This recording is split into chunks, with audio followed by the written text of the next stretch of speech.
நண்பர்களே, இன்றைக்கி நம்ம அல்ட்ராலைட்டில் மீன் பிடிக்க வந்திருக்கோம். அது மட்டும் கிடையாது, நம்ம இன்றைக்கி அல்ட்ராலைட் ராடு எடுத்துகிட்டு வரல. அதுக்கு பதிலாக லுக்கானாவோட பிளாக் மாம்பா. இது ஒரு பைட் காஸ்டிங் ராடு. இதில் ஸ்பின்னிங் ரீலை போட்டு நம்ம இன்றைக்கி யூஸ் பண்ண போகிறோம். இந்த மாதிரி வித்தியாசமான காம்போவில் யாருமே மீன் பிடிச்சிருக்க மாட்டாங்க. என்ன மீன் கிடைக்குதுன்னு பார்க்கலாம் வாங்க. கணக்கு வைக்க முடியல, எக்கச்சக்கமான மீன் அடித்து தள்ளுது. போடு போடு. இந்த மீன் தான் பஞ்சலக்கெண்டை. இந்த வாலில் புள்ளி இருக்குது பார்த்தீங்களா? இந்த மாதிரி வாலில் புள்ளி இருந்தால் பஞ்சலக்கெண்டை. கர்நாடிக் கார்ப் இன்னைக்கு பெருசாக எதுவும் மாட்டலை. வந்து அல்ட்ராலைட் லூரு, இது வந்து ஹால் லூர்னு சொல்லுவாங்க.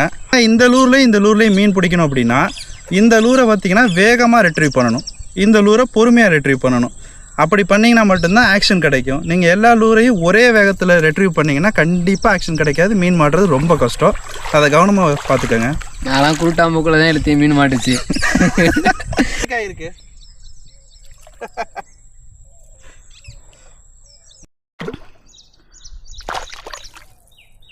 தள்ளிக்கும்.